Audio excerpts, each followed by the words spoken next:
आपने सुना होगा एक व्यक्ति से दूसरे व्यक्ति को बीमारी फैलना, लेकिन आज हम ऐसी बीमारी के बारे में बात करने जा रहे हैं जो जानवरों से इंसानों में फैलती है। जी हाँ, आप सुनकर हैरान हो गए होंगे, जो काफी तेजी से फैल रही है। मंकी पॉक्स, जिसे हम एमपॉक्स या बंदर चेचक कहते हैं। एमपॉक्स या मंकी पॉक्स एक वायरस है जो पॉक्स वायरस की फैमिली से आता है। पॉक्स वायरस एक बड़ा वायरस फैमिली है जिसमें कई तरह के वायरस शामिल होते हैं, जैसे monkey pox, cow pox, camel pox और सबसे फेमस चिकन पॉक्स इस फैमिली से बिलोंग करते हैं। पॉक्स वायरस अक्सर स्किन इन्फेक्शन पैदा करते हैं, जिससे शरीर पर दाने या छाले निकलते हैं। इसका नाम मंकी पॉक्स इसलिए पड़ा क्योंकि यह पहली बार 1998 में बंदर यानी मंकीज कॉलोनीज में देखा गया। एमपॉक्स एक जेनेटिक बीमारी है, जिसका मतलब है कि यह जानवर और लोगों के बीच फैल सकती है। मंकी पॉक्स वायरस पहले से ही कुछ एनिमल्स में था। यह एनिमल्स पहले से ही इस वायरस की नेचुरल डेटाबेस है, जिसको लेकर हमेशा से यह वायरस इन एनिमल्स में रहता है, जैसे कि चूहे, सूअर, गिलहरी। कुछ देशों में यह नियमित रूप से पाया जाता है, जिसका मतलब है कि यह इन देशों में एनिमल्स में यह वायरस रहता है। जैसे ये जानवर अन्य जानवर को काट ले तो वह वायरस अन्य जानवर में तेजी से फैलता है। यह मध्य पश्चिम अफ्रीका के कुछ हिस्सों में स्थायी है या नियमित रूप से पाया जाता है। एमपॉक्स के कारण बनाने वाला वायरस इन क्षेत्रों में रहने वाले छोटे बंदरों या अन्य स्तनधारियों में पाया जाता है। वायरस की पहली बार पहचान डेनमार्क के कोपाहेंगन में स्थित एक प्रयोगशाला में बंदर में हुई थी। यह सन 1958 में हुआ था। इस वायरस को ऑर्थोपॉक्स वायरस का नाम दिया गया। हालांकि माना जाता है कि इसका प्राकृतिक भंडार कृतज्ञ है। मनुष्य में मंकी पॉक्स का पहला मामला 1970 में कार्गो में सामने आया।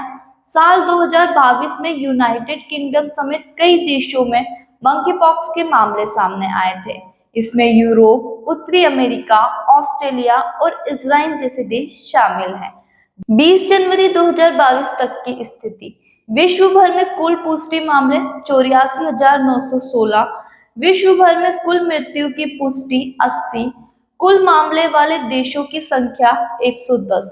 भारत में मंकी पॉक्स की दस्तक कितना खतरनाक है एमपॉक्स वायरस। जाने लक्षण, इलाज। भारत में सोमवार को मंकी पॉक्स का पहला मामला सामने आया। विश्व स्वास्थ्य संगठन ने इस वायरस को ग्लोबल पब्लिक हेल्थ इमरजेंसी घोषित किया गया और इसे ग्रेड 3 इमरजेंसी के रूप में बताया। एमपॉक्स क्या है, कैसे फैलता है, इसके लक्षण क्या है, इस बारे में हम जानेंगे। भारत में सोमवार को मंकी पॉक्स का पहला मामला सामने आया। केंद्रीय स्वास्थ्य मंत्रालय का कहना है कि भारत में एमपॉक्स वायरस का एक अलग मामला सामने आया। यह मामला एक अलग मामला है जो जुलाई 2022 में केरल में सामने आया था। यह मामला एक ऐसे व्यक्ति का है जो यूएई से लौटा था और इसे तिरुवनंतपुरम में एक अस्पताल में भर्ती करवाया गया। भारत में मंकी पॉक्स का मामला आने के बाद यह एशिया में इस बीमारी का 10वां और दक्षिण एशिया का पहला मामला है। भारत ने पहले दर्ज किए थे 30 मामले। यह वर्तमान में ग्लोबल हेल्थ एजेंसी का हिस्सा नहीं है, जो एमपॉक्स के क्लेड 1 से संबंधित है। मंत्रालय ने आगे कहा, यह व्यक्ति एक युवा पुरुष है जो हाल ही में एमपॉक्स संक्रमण वाले देशों से यात्रा करके आया है। उसे वर्तमान में आइसोलेशन में रखा गया है। व्यक्ति की हालत फिलहाल स्थिर है और उसे कोई अन्य बीमारी नहीं है।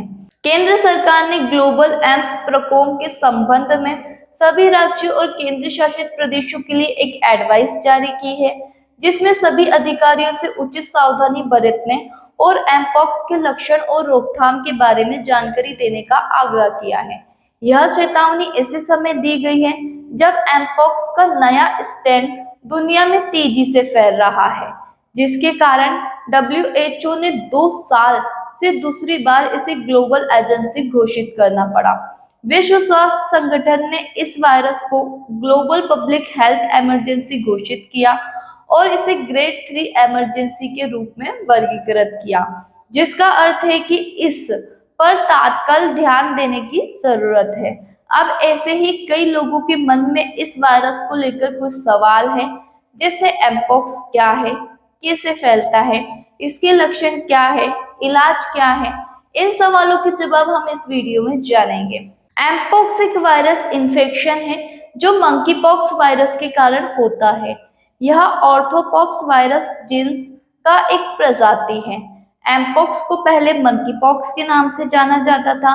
इस वायरस की पहचान वैज्ञानिकों ने पहली बार 1998 में की थी, जब बंदर में पॉक्स जैसी बीमारी का प्रकोप था। एमपॉक्स वायरस ने उसी परिवार से संबंधित है जिसे चेचक होता है। एमपॉक्स कैसे फैलता है? अभी तक उपलब्ध जानकारी के मुताबिक एमपॉक्स वायरस इन्फेक्शन है जो मुख्य रूप से संक्रमित व्यक्ति या जानवर के साथ संपर्क में आने से फैलता है। एमपॉक्स एक व्यक्ति से दूसरे व्यक्ति के संक्रमक त्वचा, मुंह जैसे अन्य घावों के साथ सीधे संपर्क के माध्यम से फैल सकता है। मध्य और पश्चिमी अफ्रीका में अधिकांश मामले उन लोगों में देखे गए हैं जो संक्रमित जानवर के साथ संपर्क में रहते हैं। यह किसी संक्रमित व्यक्ति, जानवर या दूषित पदार्थ के संपर्क में आने से फैल सकता है। एक्सपर्ट का कहना है कि यह संक्रमण कपड़ों, लिनेन जैसी दूषित वस्तुओं के उपयोग या टैटू की शॉप, पार्लर या अन्य पब्लिक जगहों पर यूज होने वाले कॉमन चीजों से भी फैल सकता है।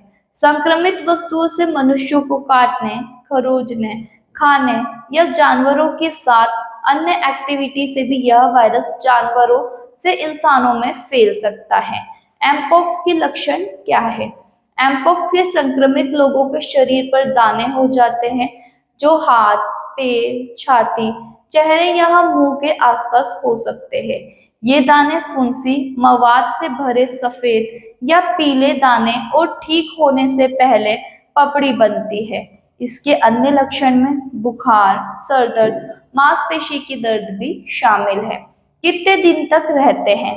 रोग नियंत्रण व रोकथाम केंद्र के अनुसार एमपॉक्स के लक्षण वायरस के संपर्क में आने से 21 दिन के अंदर दिखना शुरू हो जाते हैं।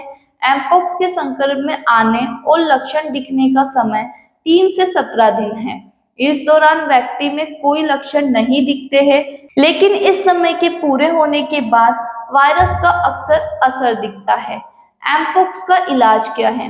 मंकी पॉक्स वायरस संक्रमण के लिए कोई अलग ट्रीटमेंट नहीं है, लेकिन WHO ने एमपॉक्स के खिलाफ इस्तेमाल के लिए कुछ टीकों की सिफारिश की गई है। एमपॉक्स की वैक्सीन संक्रमक और गंभीर बीमारी से बचा सकती है, लेकिन कोई भी टीका 100% प्रभावी नहीं है। वैक्सीनेशन के बाद इम्यूनिटी बढ़ने के कई हफ्ते लगते हैं। एमपॉक्स के संपर्क में आने के 4 दिन के भीतर टीका लगाने से बीमारी से बचने का सबसे अच्छा मौका मिलता है। संक्रमित व्यक्ति के संपर्क में आने से 4 से 14 दिनों के बीच वैक्सीन लगाने से बीमारी की गंभीरता कम हो जाती है। भारत में एमपॉक्स का कितना खतरा? केंद्र स्वास्थ्य मंत्रालय ने मंकी पॉक्स को संदिग्ध मामला मिलने को लेकर कहा, इसे लेकर अतिरिक्त चिंता की कोई जरूरत नहीं है। यह मामला national centre for disease control इस मामले को देख रही है। देश ऐसे मामले से निपटने के लिए पूरी तरह तैयार है और किसी भी संभावित जोखिम को मैनेज करने और काम करने के लिए मजबूत प्रबंधन किए गए हैं। पिछले महीने से ही एयरपोर्ट, बंदरगाह और लैंड क्रॉसिंग पर हेल्थ यूनिटीज को अलर्ट पर रखा है। लेबोरेटरीज और आइसोलेशन फैक्ट्री को भी तैयार रखा गया है।